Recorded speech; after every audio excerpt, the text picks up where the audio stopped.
ordered. Okay. To see something. No. What is all that stuff there? Oh God, now I've lost everything. Lost you? No. No, we're Can still you hear here. me? You're still here. We can see the slides. Can you Rabbi please? Malcolm, can you hear me? I can hear you, yes. Annie, Oh, can good. you I'm hear going me? to re-zoom in. Something's Okay, you gone can wrong. log out. I'm and come back logging in. out. Okay. I'm going to re-zoom in.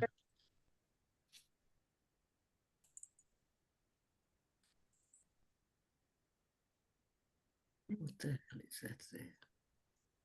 Hi, Nadia. Hi, bonsoir. Good Wait, evening, everyone. Wait a moment. We're gonna Listen. take that. Shit, I can't get that out of the way. What's that? Don't know what's going on here. Switch on. Okay. Annie, it's 7 o'clock, so when you're ready, we can start. Welcome, everybody. We're so privileged to have Professor Wanchank give us the first of 4 talks that she's going to give us. And the first is this evening. Thank you for joining. The session will be recorded and you'll receive the links to recording. It's also going to be put on our YouTube, on the Temple Israel YouTube channel as well. Over to you, Annie. Okay. Thank you for being here to listen to me. I'm going to cover quite a lot of ground in 1 hour. Jews in the Maghreb. The Maghreb means the West in Arabic, from King Solomon till today. Okay.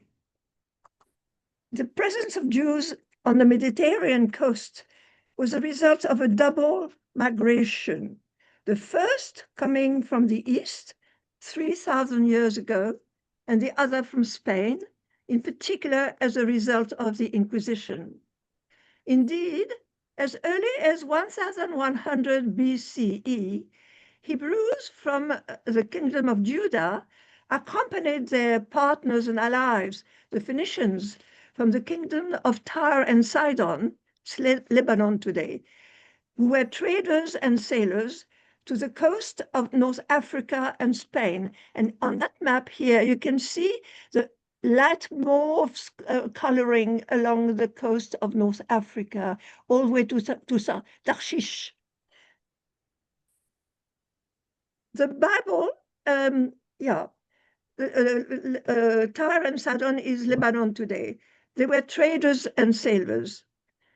They settled in the same trading post to trade with the native Berbers. Now I'm going to open a parenthesis here for Berber. Berber is a name that the Romans gave to the people, to the natives, because they thought they were barbarians, but they call them Berbers, but their name is Imazichen, and they still are very strong today in Algeria, in Kabylie, in Morocco, and their language is called Tamazight, but I will call them Berbers.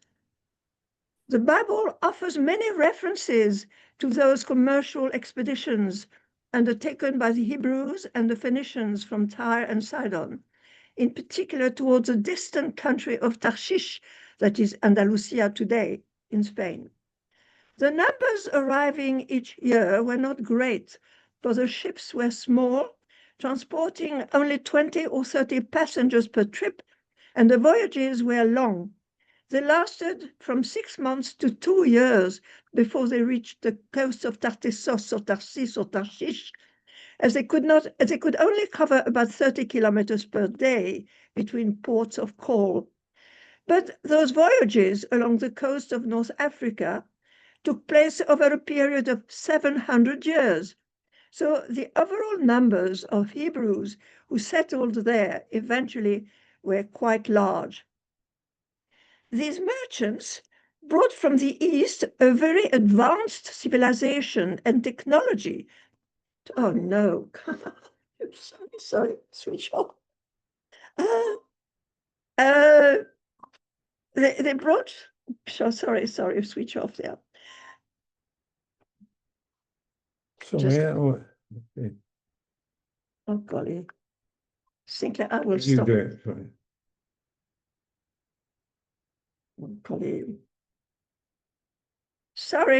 Sorry, we didn't. Oh, God. I'm sorry. I'll try and do it. Right, so let's stop. Sorry. Okay, those merchants from the East, they brought from the East a very advanced civilization and technology to the inhabitants of North Africa concerning the construction of houses, towns, and everyday life objects. They sold products made by their craftsmen to the indigenous people, pottery, wrought metal objects, cloth, and dyes for fabric. And they returned to Palestine with, and I'm quoting now from one, they brought gold and silver, ivory, monkeys, and peacocks. That was in chapter 10, verses 22. They also brought to the Berbers of North Africa another superior element of their culture, monotheism. At that time, those Hebrews proselytized, and so they converted the animist Imazighen or Berbers to Judaism. This explains the presence of the Jewish Berber tribe in North Africa, the Berber queen of Jerawa tribe from the Ores in Tunisia. I'm going to give a talk on her. That will be my third talk. The warrior queen of the Jerawa tribe. She was called the Kahena, perhaps from the Hebrew Kohen, and she withstood the onslaught of the Arabs in 685.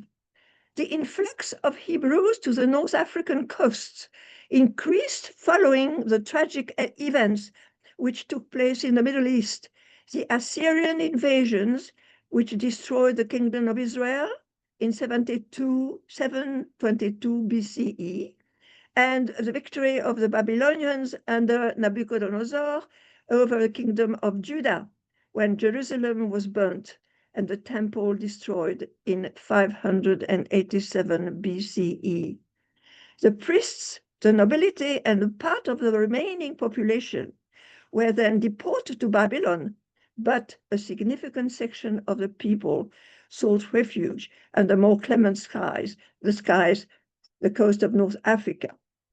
The decline of the Phoenician ports and of the kingdom of Israel and Judah as a result of the Assyrian invasions was followed by the rise of one of Tyre colonies, Carthage, which became very powerful in the Western Mediterranean. Hebrews lived in Carthage among the Punics, a name given to the Phoenicians by the Romans, and which history has kept for them, the Punic. And the Jews settled in Jerba, the island of Jerba. I'll show it to you now. If you look at a little arrow in the south of Tunisia, there's an arrow and a little island there, it's Jerba. And there they built a synagogue, a temple. It's called Chriba synagogue on the island of Jerba. It is believed to be one of the oldest synagogues in the world, which origins traditionally trace back to the 6th century BCE. According to legend, it was founded by Jewish priests who fled Jerusalem after the destruction of Solomon's temple by the Babylonians in 587 BCE.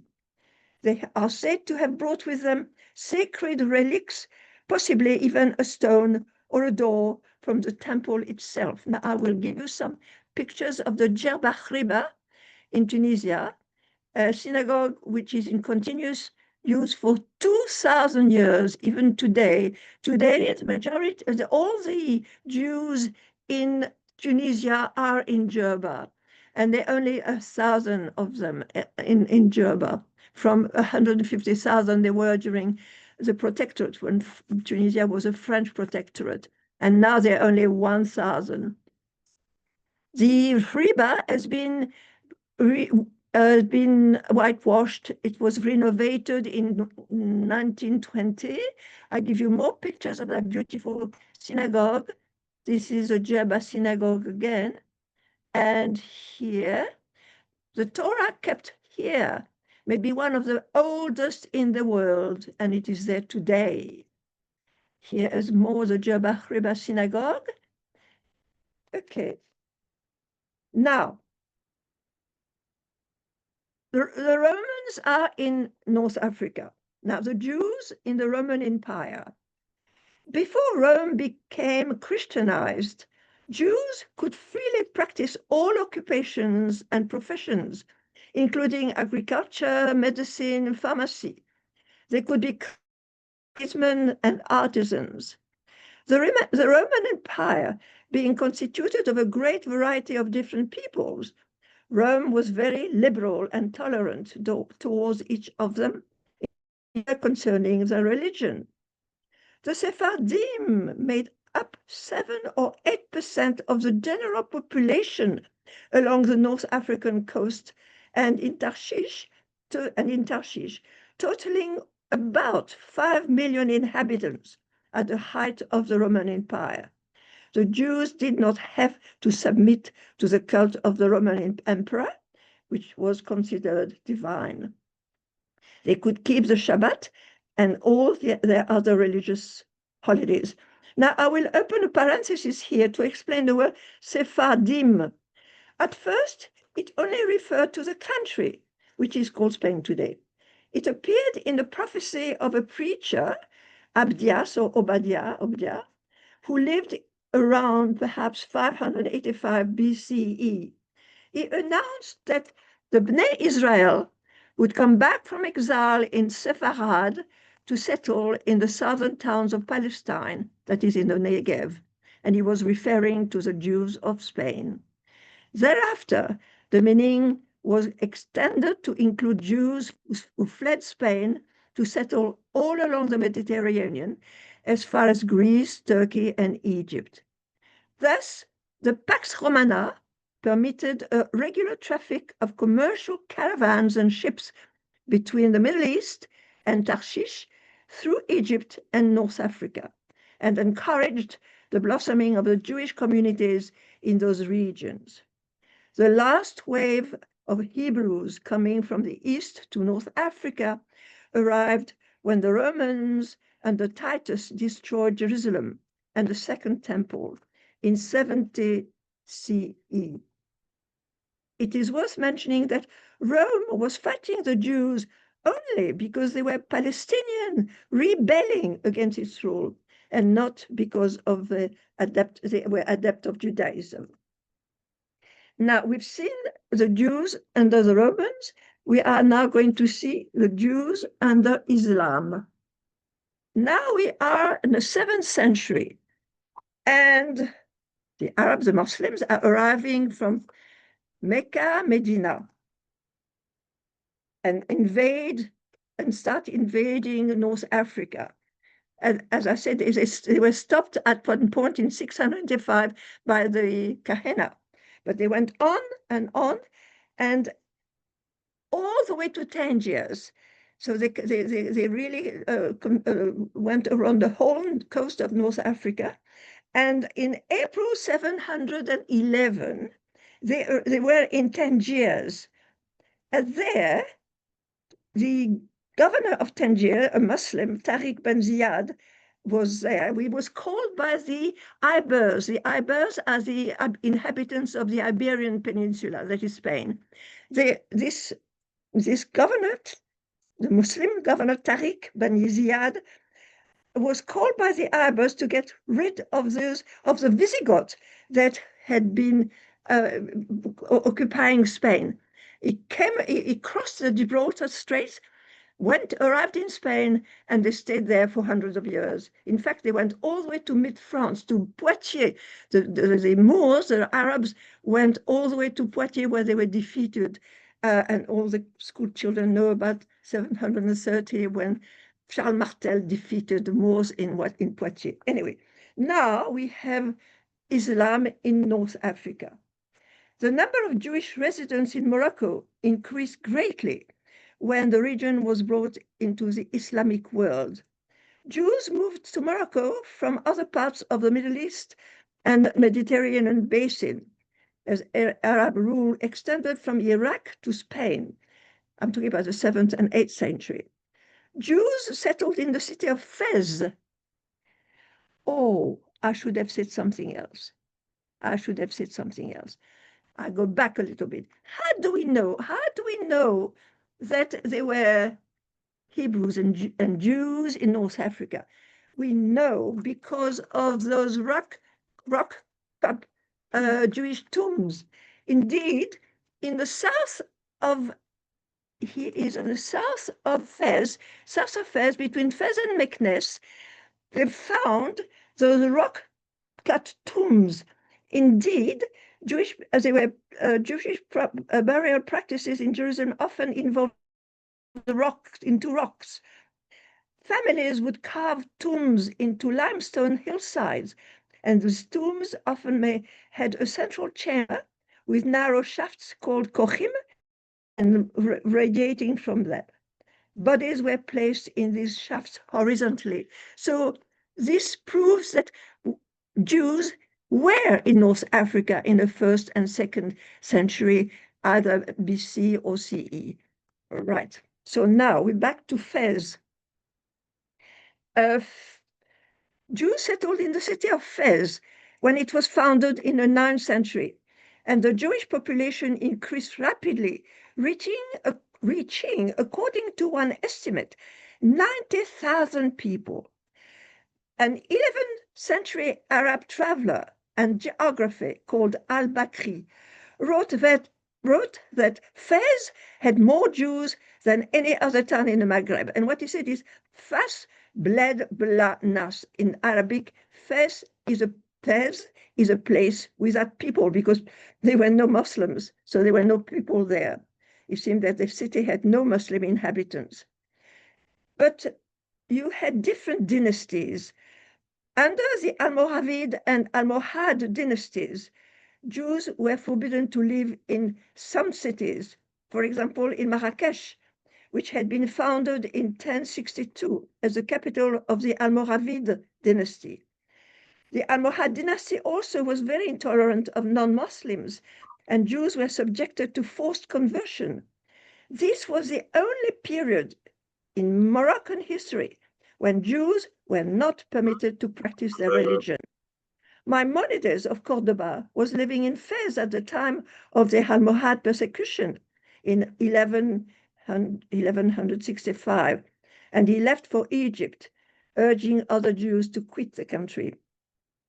And the Jews had to practice their religion secretly, or they fled to isolated villages in the mountains south of Marrakesh, where they remained there until the second half of the 20th century. And we will see some pictures later of those villages. But the persecution did not last. And by 1220, the Jews were living in Marrakesh, again, because the Marinid dynasty were much more tolerant, and the Jews could practice their Judaism. During the Middle Ages, Morocco was part of a wide network of highly mobile Jewish communities in the Mediterranean world, and major intellectual and religious currents affecting other parts of the Jewish world affected Moroccan Jewry. Fez had already been a major center of rabbinical scholarship. Jewish communities in the far south had a profound influence on religious development, and particularly, I will show you where, you can see, I don't know whether you can see my arrow here, in the Tafilalet region. When Jews were persecuted, they fled to the mountain, to the Atlas Mountains here, either the High Atlas or the Middle Atlas. But you can see the Tafilalet, where there were some very well-known yeshiva, and I will mention one of them later when I'm talking about my great-grandfather who studied there in Tafilalet, in the yeshiva of Abu Hatzira. It is there that there was an expansion of the Kabbalah in the Tafilalet and in the Dra Valley. So there was a great influence of religious development throughout the Maghreb from the Tafilalet. Now, we get to the arrival of Sephardi Jews from Spain in the Middle Ages, 13, 14, 14. During the Middle Ages, the largest and most prosperous Jewish community lived in Spain. But as the Reconquista by the Catholic monarchs, Jews were increasingly persecuted, and wave after wave after wave of persecutions followed. And after the violence of 1391, they came down to Morocco. They sought refuge in Morocco, where the Marinid dynasty was more hospitable, more tolerant. So Sephardi Jews settled all over the country, but in particular in the northern city of Tétouan. Perhaps you can see it at the top in Tangiers, Tétouan, and also Melia in the north, but all over Morocco, actually, all over the country. Fez received a large number of Spanish refugees, and in 1438, the Marinid Sultan decided, that is a king, decided to confine them to a certain area next to his palace. The reason was to protect the Jews, because there had been a massacre of the Jewish community after allegations that wine had been placed in the mosques of Fez by the Jews. And that area had contained salt warehouses, and the Arab word for salt is melach. So that was they call this area melach. That was the first melach, and after that, city after city had its own melach, and the name was given to any quarter, all quarters in Morocco where Jews came to live. Eventually, the Jews were obliged to live in the melach, and sometimes surrounded with walls, and sometimes they couldn't even get out, and at night they had to go back at night and spend the night in their area. So melach means salt, and this is a name of the ghetto. I mean, in the Ashkenazim, they call them ghetto, from the Italian ghetto. The Spanish Jews came to be named Megorashim, because in Hebrew means those expelled, to distinguish them from the Toshavim, meaning the residents. At first, they formed distinct communities with their own synagogues, but eventually, Spanish Jewry assimilated aspects of indigenous Jewish culture, and this gave birth to a new uniquely Moroccan cultural synthesis. The life of Jews was regulated by a sort of contract. It was called the dima, and the Jews were called dhimmi. Not only the Jews, but also the Christian. All the people of the book were dhimmis, and they had to obey the regulation of the dima. The safety of Jews was assured. They were protected in exchange for the jizya. Jizya is what they had to pay in order to be protected. So the dima gave them, ensured some kind of autonomy. Owing to the protection they enjoyed, the Jews could practice their religion, and they kept their religious and civil legislation and their tribunals, but they were not an intrinsic part of the Muslim country, of the Muslim city. The Jews had no say in the running of the country. They were not allowed to hold administrative or judicial positions. They could neither be pasha or qadi or qaid, that is judges, because in Islamic lands, justice is based on Quranic law. And in fact, the Jews had been there before the Arabs, but they still had to obey. They were dhimmis. The dhimma comprised 12 conditions, which the dhimmi had to accept to escape conversion or death. They could not criticize or mock the Quran. They could not use scornful nor false words when speaking of the Prophet or Islam. They were not allowed to try to convert a Muslim.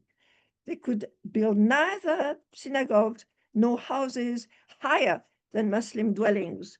Their chants or prayers during religious services or their laments in the course of funerals should not be heard. A Jew could not court a Muslim woman, even with the intention of marrying her. Drinking wine in public appeared to be a provocation of the Islamic interdict and was therefore punished. It was forbidden for Jews to own horses, only donkeys, and they had to wear distinctive clothes, which sometimes had a humiliating character, were also meant to set them apart in order to avoid regrettable confusion, which could lead to mixing the races or religions. Therefore, the religious practices were tolerated, but within very strict limits. In spite of the dima, Jews were at times the victim of poverty and revolt. So the dima was therefore reinforced and even sometimes replaced by a system of protection from person to person, which was established by an act of meaning protection between a Muslim protector and his protege. Each Jewish family could be bound to a Muslim protector in exchange for some kind of allegiance and obedience, and a tribute had to be paid to guarantee their safety. This contract was sealed by a sacrifice of an ox or 2 sheep on the threshold of the protector house.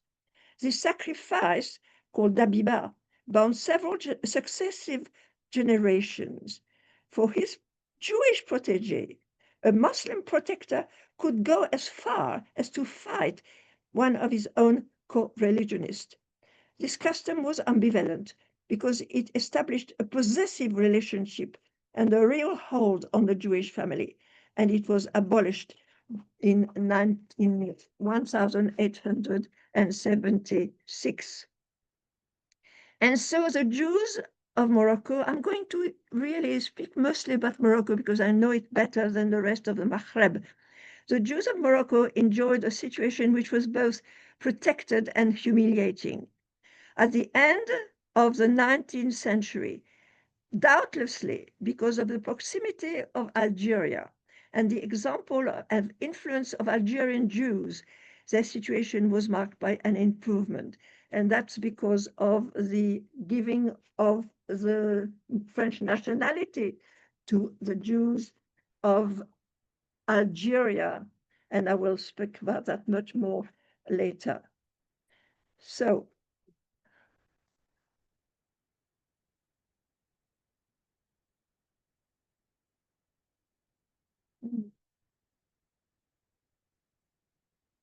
now, what kind of work did they do in Morocco? In certain communities, they were the only craftsmen. Jewelry making was a Jewish profession. In Tafraout, which is south of Agadir, half the Jewish population were jewelers. And I'll show some, I forgot to show you the Melach here, which is the gate of the Melach in Casablanca. That was painted by someone called Louis Vandel. It was in 1931. And here's the gate of Melach. Oh, here are some of the Melach here. In the mountains, that's in the mountains. When they were persecuted, they fled to the mountains. And this is a village in the mountain, near Atlas, Tisent, a Melach in the mountains of the Atlas. Here's another Melach of Jewish Berber village, Tin Mel in Morocco. Again, those people could had little plots they could farm, and but they were quite poor. I'll show you some pictures of this is the Melach of Tétouan. Tétouan just across the Gibraltar Strait, very place Bigorachim, very Spanish Tétouan. Many Jews from Tétouan tried to arrive in Algeria when Algeria became a French colony. And I have a lovely story about this passage here. Yeah, these are all postcards. What I'm showing you are postcards which were taken by, I suppose, Besancenot is one of the photographers.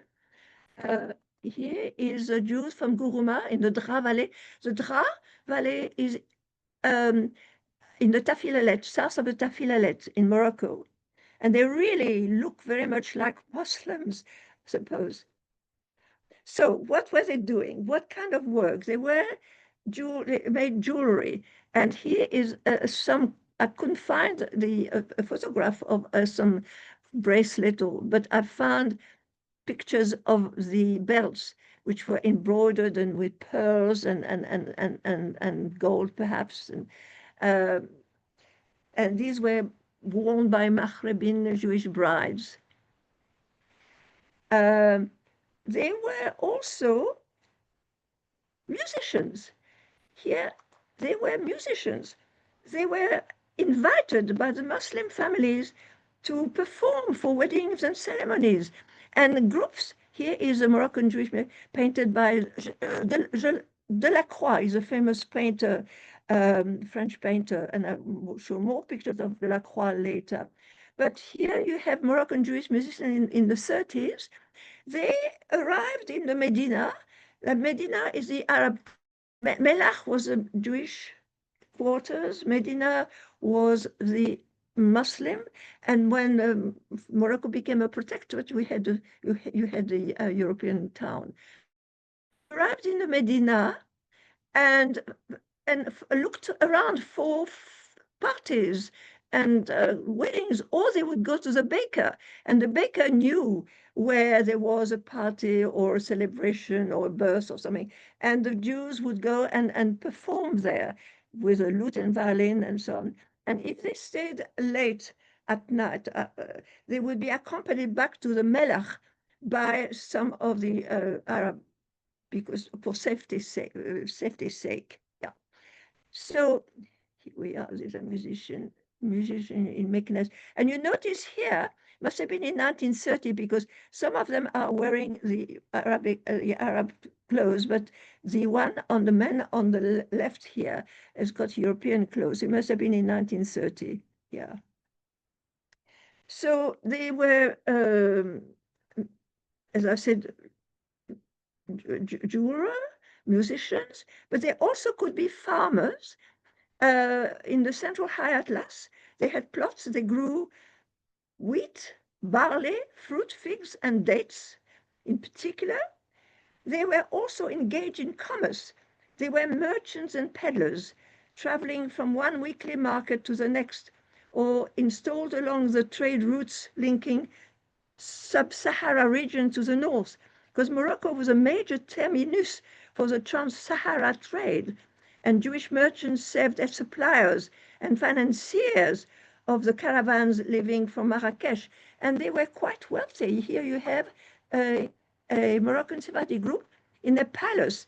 They were merchants and quite affluent. So the trans-Saharan and domestic trade routes were linked to, because that trade was linked to trade with Europe. They exported gums, almonds, olive oil, and ostrich feathers. And Moroccan imported European manufactured goods, especially textile. When in 1764, the Sultan Mohammed Abdallah founded the port of Essaouira. In my time, it was called Mogador. Now it's called Essaouira. He wanted to channel all the trade with Europe. He employed Jews to control the customs, revenues, and thus Jews form 30 to 40% of the town population. Now, Moroccan Jews in the wilder world. The Jews of even the most remote region of the Atlas Mountain maintain connections with larger communities in the cities, and through them with the Jewish world beyond Morocco. From the 16th century on, the elite merchant families traveled frequently between Morocco and Europe, moving between the major Sephardi communities in Europe, London, Amsterdam, Livorno. Commerce and scholarship often went together, and rabbis and merchants were linked to the Sephardi world as a whole. Moroccan Jews were also among the principal settlers in the Ottoman Palestine, forming communities of Westerners, the Ma'aravim in Jerusalem, in Sfat, Hebron, Tiberias.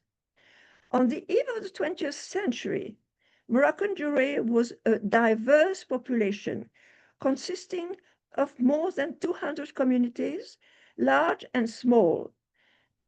The majority spoke the Moroccan Arabic dialect with added linguistic features, and that was called the Judeo-Arabic, and was written with Hebrew characters.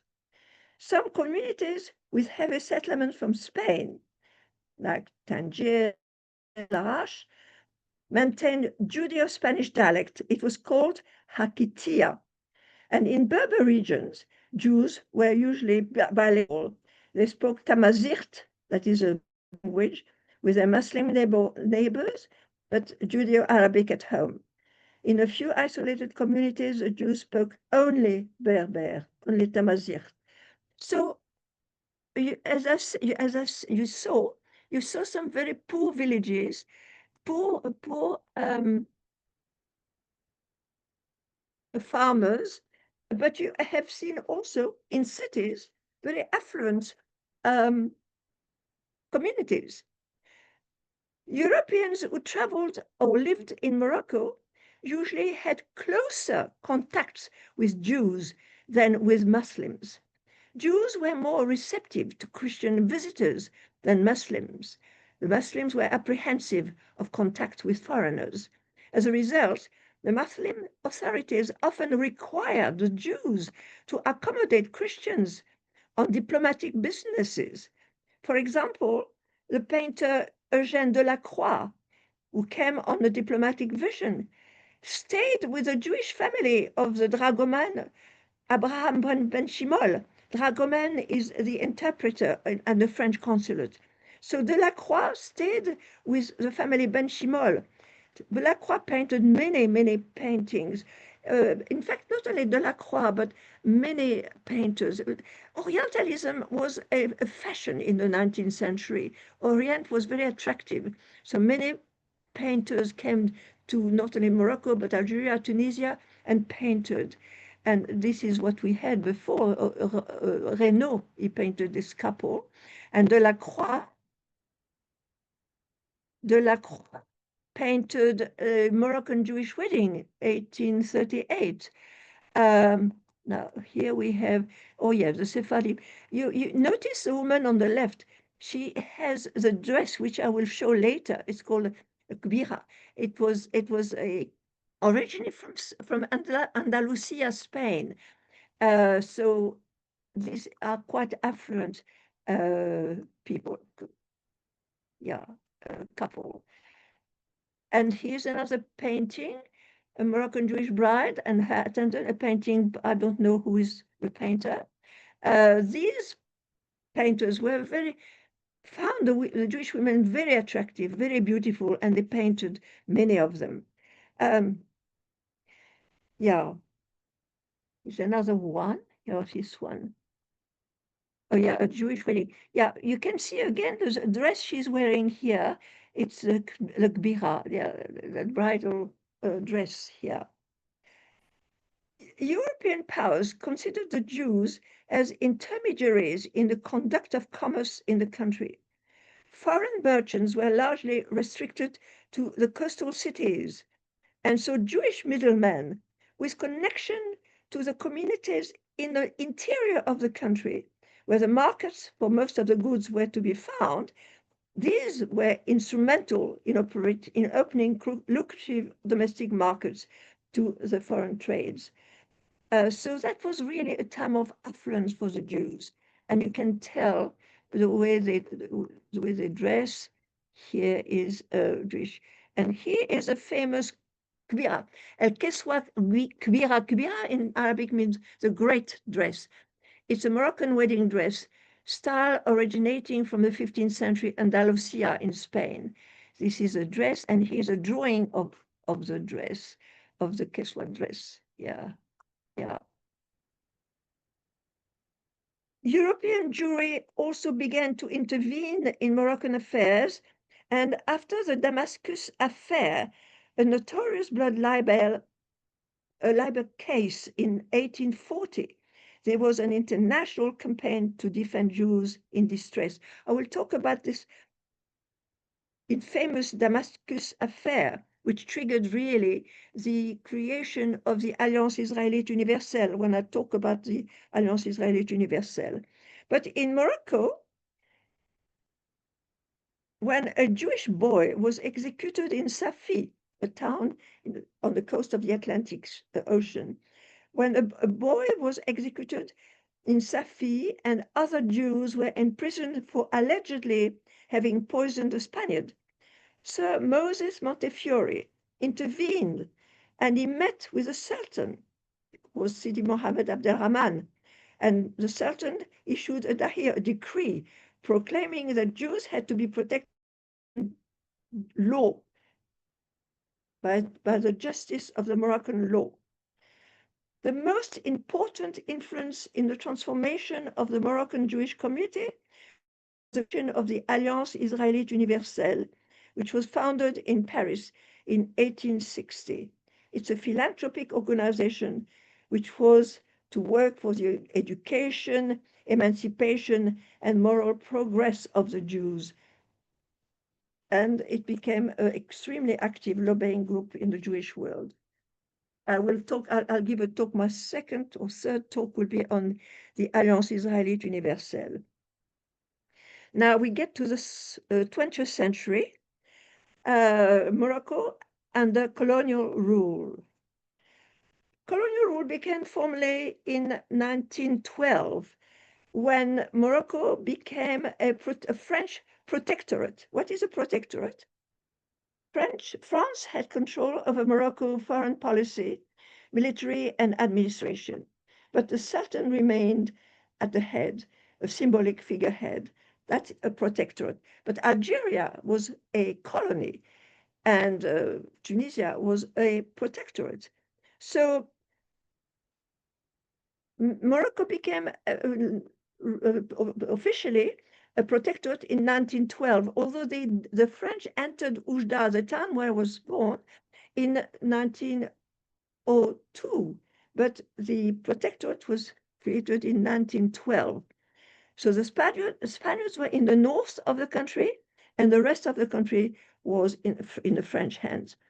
Moroccan Jews, especially the younger generation, were hoping to obtain full rights and even the French citizenship, like their co-religionists in Algeria, with the Crémieux decree. In fact, Adolphe Crémieux, and I will show you Adolphe Crémieux, here, Adolphe Crémieux, a French politician, was twice Minister of Justice, managed to pass a law to give French citizenship to the Jews of Algeria. And so the Moroccan Jews thought perhaps they too would obtain the French citizenship, but their hopes were shattered. They were not. The Jews were still considered subjects of the Sultan. They were indigènes and under the Sultan jurisdiction. They could not change their nationality without the Sultan's permission, which was never given. At the beginning of the protectorate, Jews maintained considerable internal autonomy. Rabbinical courts had jurisdiction over civil, personal, and commercial matters, but the French eventually limited those powers, and I will deal with that next talk in Oujda, when the rabbis were not very happy. Here are the rabbis, because the French were limiting their power. Let me see if I've got some pictures that I haven't shown you. Yeah. This here is a Jew of Mogador, which is Essaouira today, 1936. That's a time, that was in 1935, was death of the rabbi, a great rabbi, Ankawa, whom I will talk about him later. Here are some clothes. Here, Knif. This is the new, nice cape, and this is the one worn by a man. It's rather old, but this is that achnif that they wore. And here is a picture of a dress from Salome from Saleh in Morocco. Here is Abraham Sixou. Abraham Sixou was a merchant who was a chief intermediary. I've said they were intermediary between the Europeans and the market in Morocco, between Moroccan Sultan and Europe. It was called the Sultan's Jew, and that was painted by Theo van Rysselberg here. Yeah, and we talked about Adolphe Crémieux. Here is I will talk about the home of the Ohana family in Meknes. It was a beautiful home, wealthy people. In 1967, when the trouble in Middle East between the Israelis and the family Ohana went to Casablanca for security, and they left their home here, which was occupied immediately by people from the Medina, and they entered and they really messed up the place, and it was the Pasha of the town of Meknes intervened and kicked them out, and they left. But the family Ohana would not come back and stay there. So the house, that palace, as it were, that home, was sold for next to nothing. And I suppose it must have become a riad. Riad are those lovely homes that have become boutique hotels in Morocco, in Marrakesh and Meknes and everywhere. And whenever you have a family name with Ohana, Ohayan, it means those people were Berbers. The Ho means son of, I suppose. So here we have, yeah, as I said, when the French protectorate limited the power of the Moroccan rabbis, they were not very happy. That was in the 20s. Some of rabbis here, and I've showed him Marcian Noir Safati. Yeah, I've shown you those already. Moroccan rabbis. Okay. Now, I want to finish with the independence and emigration. 20th century, the Moroccan population at the time of the independence of Morocco in 1954 was 260,000 people, Moroccan population. Jews, yes, Jews, yeah. Zionism had never developed into a mass political movement in Morocco, as it did in Eastern Europe. And the foundation of the State of Israel in 1948 marked the first major wave of emigration. At the time the French were there, protectorate in 1948, the French administration placed obstacles in the way of Jewish emigration, but they realized that the flow could not be stopped, so they allowed the Jewish Agency to create an organization, Kadima, to conduct emigration to Israel. And they had to pay for each family that went, they had to pay some money to the Moroccan government. As the struggle of independence for Morocco grew in the 50s, anxiety about the future grew, and emigration was more intense. It became a mass movement. After the independence of Morocco, emigration was no longer permitted and had to be organized clandestinely, secretly, with some tragedies. Perhaps you know of the one in 1961, when a ship smuggling Jews out of Morocco sank, with 43 Jewish passengers drowning. After the death of the Sultan, Mohammed V, in 1961, his son, King Hassan II, allowed the Jews to leave.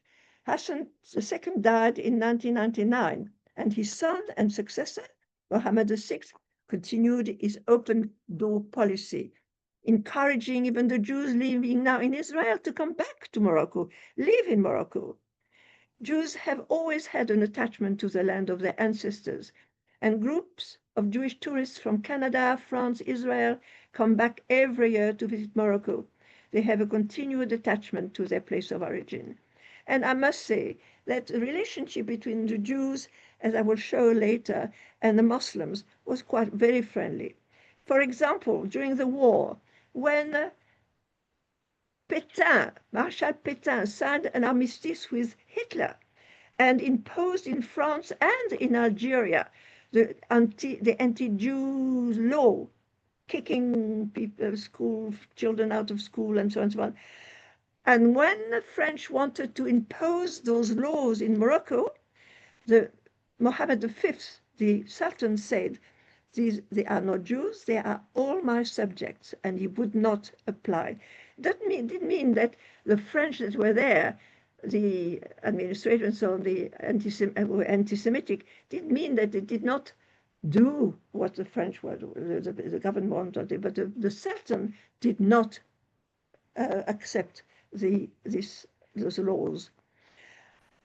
Now, at the beginning of the 21st century, there are only, well, when we were there about 20 years ago, there were 5,000 Jews still living in Morocco. But today, much less. And 2025, the Jewish population in Morocco is at 2,100 people. It's a dramatic decline from the 1950s, when Morocco had about 250 up to 350,000 Jews living there. So most Moroccan Jews emigrated in the 50s and the 60s, particularly to Israel. Today, over 1 million people today are of Moroccan Jewish descent, and other Jews went to France, Canada, and United States. And since I'm talking about numbers, the Jews of Tunisia, I told you that there are now about 1,000 Jews in Tunisia, all in Jerba, in the Isle of Jerba, which it makes it one of the smallest Jewish communities in the world today, though it remains the largest in the Arab world outside of Israel. They live in Jerba. And now Algeria, no more Jews, only 50 individuals from 150,000 Algerian Jews before the independence. But I'd like to finish, if I may. Yeah, I've got a bit of time. Yeah, I will show the last thing. You can see here the funeral of Abraham Sarfati in 2010, quite about 15 years ago. He was a noted Moroccan Jewish campaigner for democracy. And the people here are interesting. You have the Rabbi, and then you have André Azoulay. They have always been a Jewish counselor counseling the Sultan, the king, always for decades. And Monsieur Azoulay is the one, the advisor of King Mohammed VI today. Then you have the Minister of Energy. It's interesting, of energy, mines, and water. It's a woman, Amina Ben Khadra, which is interesting because Morocco and feminism is coming up. And then you have a Minister of State and the president of the Jewish community. His name is Jackie Kadosh here. And I will finish by quoting a memoir of a Muslim woman. Her name is Omama Awad Resh. She is a writer. She is an academic. She is a diplomat. She was the ambassador, Moroccan ambassador to Cuba and Chile. And she wrote a memoir. And it's interesting to hear, to find out how friendly relationships were between Jews sometimes and Muslims. She mentions her good friend Esther Bitton. They went at school together in a French school. And then she talks about the father of Esther Bitton. She liked him very, very much. He was a Toshavim, he was a Berber, and what's amazing, he had a Judeo-Arabic library containing French classics. such as the Count of Monte Cristo in Arabic, written in Hebrew letters. And he had many of the French classics, such as this one here. She also mentions the wife of Monsieur Bitton, who was from the Ohana family. Ohana, I showed you their palace or their house, their home.